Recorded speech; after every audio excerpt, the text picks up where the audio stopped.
Hello बच्चों, क्या हाल चाल। आज हम लोग फिर एक क्वेश्चन के साथ में मिलने वाले हैं। नेक्स्ट एक और क्वेश्चन में मिलेंगे। पहले हम लोग देखते हैं इस क्वेश्चन को।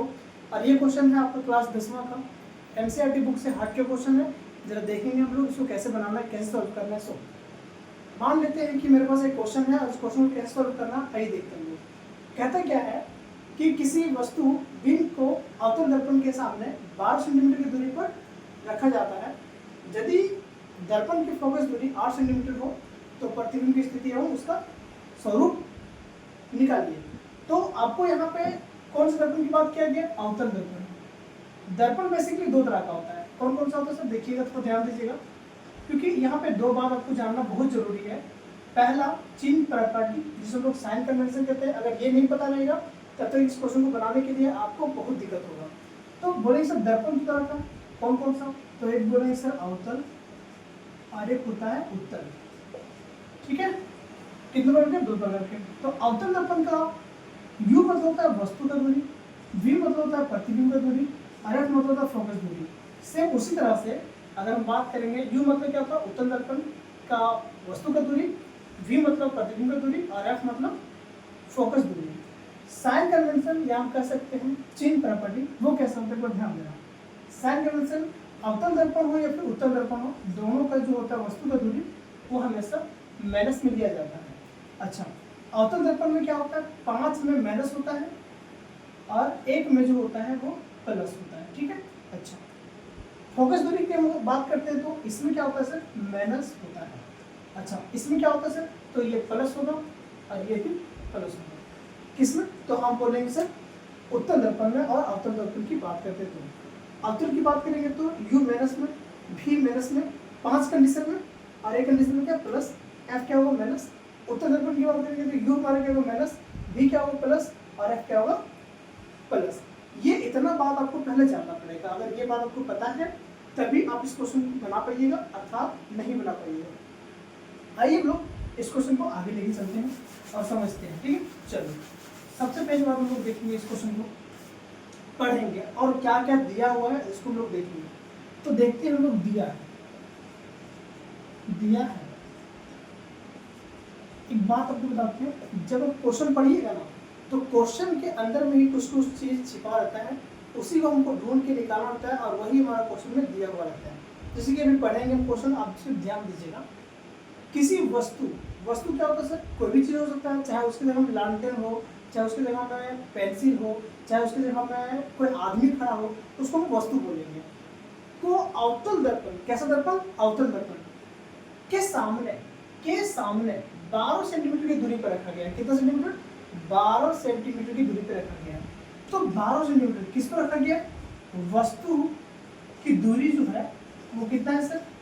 तो बराबर में 12 सेंटीमीटर। वस्तु किस लिखा था? U से 12 सेंटीमीटर। और ये क्या है सर? नेगेटिव में होता है। क्यों? क्योंकि अभी मैंने आपको बताया था अवतल दर्पण की बात हो रही है। किसकी बात हो रही है? अवतल दर्पण की बात हो रही है। तो U जो होगा वो नेगेटिव में होगा, V जो होगा वो भी नेगेटिव में होगा, और F जो होगा वो भी नेगेटिव में होगा। ठीक है, चलो। अच्छा, हमने ये देखा सर वस्तु की दूरी 12 सेंटीमीटर दिया हुआ है।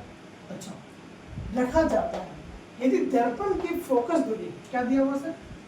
फोकस दूरी अगर दिया हुआ है, जिसे हम लोग F कहते हैं, ये दिया हुआ सर 8 सेंटीमीटर। कितना दिया हुआ? 8 सेंटीमीटर। अच्छा, फोकस कैसा होता है आपके दर्पण की? नेगेटिव होता है। ठीक है, तो प्रतिबिंब की स्थिति एवं उसका स्वरूप बताया। हमें क्या पूछा गया? प्रतिबिंब। क्या पूछा गया है? प्रतिबिंब। अच्छा, प्रतिबिंब जो होता है उसको लोग किससे दिखाते हैं? V से। V में निकालने के लिए पूछा गया।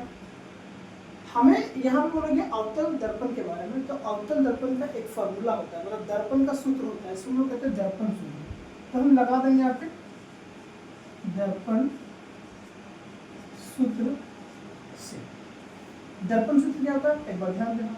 तो बोले सर दर्पण सूत्र होता है 1/f is equal to 1/v plus में 1/u। ठीक है, 1/f। f की वैल्यू क्या दिया हुआ सर? तो बोले सर माइनस का 8 बराबर में 1/v। v का वैल्यू क्या दिया हुआ सर?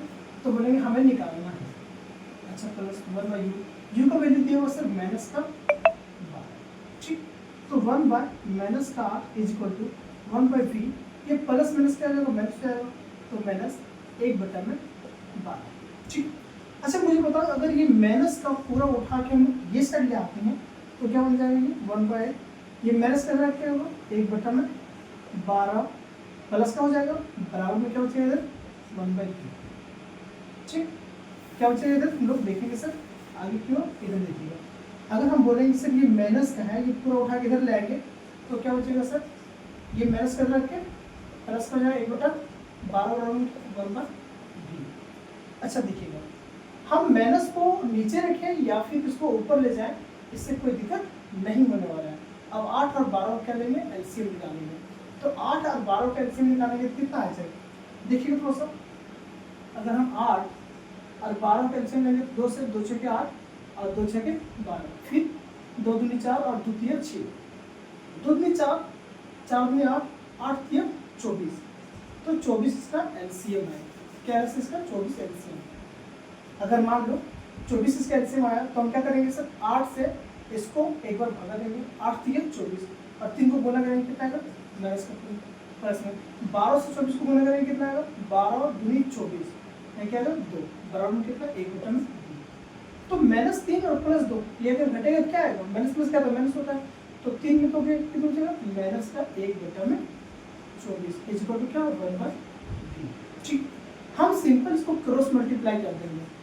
और क्रॉस मल्टीप्लाई करेंगे तो ये कहाँ जाएगा सर, इसके सामने और ये इसके सामने, तो भी को गुना करेंगे तो कितना होगा, 1 गुने भी बराबर में 24 गुने 1 करेंगे 24। ठीक है, ये नंबर आ गया। तो भी इक्वल टू क्या बचेगा सर, तो नहीं सर -24। क्यों, क्योंकि आपको पता ही होगा। तो अगर हमारा भी मतलब प्रतिबिंब -24 आया तो मैंने बताया था, ठीक है आपको, या फिर आप देख सकते हैं वीडियो में आगे कि जो अवतल दर्पण होता है उसमें कुल मिला के 6 कंडीशन होता है और 6 कंडीशन में हमारा जाके ये जो है कंडीशन में प्रतिबिंब बनते हैं। कैसे बनते हैं एक बार ध्यान दीजिएगा, ठीक है। हम पहले इसको मिटाते हैं, जरा सा नोट कर लें आप लोग, ठीक है। चलिए, तो हम इसे मिटाएंगे, ध्यान दीजिएगा।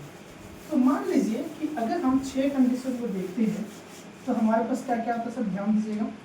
पहला हमारे पास जो आता है, ये मेरे पास एक अवतल दर्पण, कौन सा दर्पण है ये, अवतल दर्पण। अब ये क्या होता है सर, मुख्य अक्ष होता है, इसको हम लोग बोलते हैं प्रिंसिपल, इसे बोलते हैं फोकस, इसे बोलते हैं सेंटर। तो एक अनंत पे होता है, एक कहाँ पे होगा सर, अनंत पे होगा, एक कहाँ होगा, सी के पीछे होगा, एक सी पर होगा, और एक सी और एफ पे होगा, एक एफ पे होगा और एक एफ और पी के बीच में होगा। तो इस कंडीशन में क्या होता है कि इसका प्रतिबिंब जो होता है वो आपको थोड़ा सा ध्यान में रखना है। तो ध्यान में रखने के लिए हम जानेंगे सर, एक कंडीशन 1 2 3 4 5 और एक 6, छठा कंडीशन का तो प्रतिबिंब इधर बनता है, ये हमेशा किस बनता है सर, प्लस। और जहाँ से प्लस रहा इसका मतलब क्या हुआ, ये आभासी और सीधा, इसका मतलब ये हुआ आभासी और सीधा का मतलब। तो हम बोलेंगे सर इलेक्ट्रॉन, हम देखेंगे सर यहाँ से, देखो एक का जो है वो कहाँ बनेगा सर, एक यहाँ बनेगा, 2 का यहाँ, 3 का यहाँ, 4 का यहाँ और 5 का यहाँ। तो हम जानेंगे सर जितना भी, मान लो कि सर 5वां क्लास में आप ये समझ लीजिए कि 5 क्लास में आपको उल्टी गिनती नहीं आती है। तो 5 क्लास में अगर उल्टी गिनती नहीं आती है, इसका मतलब आपको चौथा क्लास में भी नहीं आता होगा, तीसरा क्लास में नहीं आता होगा, दूसरा और पहला में नहीं आता होगा। तो 1 से लेके जो 5 क्लास तक है आपको क्या नहीं आ रहा है,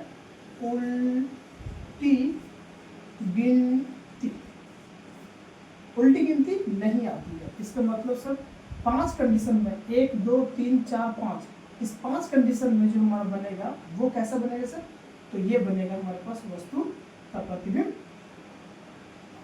वास्तविक एवं उल्टा। क्या बनेगा, वास्तविक एवं उल्टा।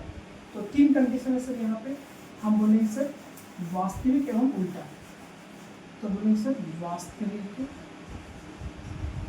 वास्तविक एवं उल्टा, ये क्या बनेगा सर आपका, प्रतिबिंब।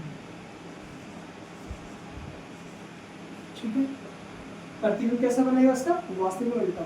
मैंने क्या बताया, 5 कंडीशन में अगर माइनस रहेगा कब हो, अवतल दर्पण की अगर हम बात करते हैं तो 5 कंडीशन में माइनस बनता है और एक कंडीशन में आपका सिर्फ फल्स बनता है, एक कंडीशन में क्या बनता है, फल्स बनता है। तो हमारा ये क्वेश्चन कंप्लीट हुआ। मिलते हैं नेक्स्ट क्वेश्चन में। इसी तरह से क्वेश्चन आते रहेगा, बस आप सिर्फ आगे देखते रहिएगा। Thank you.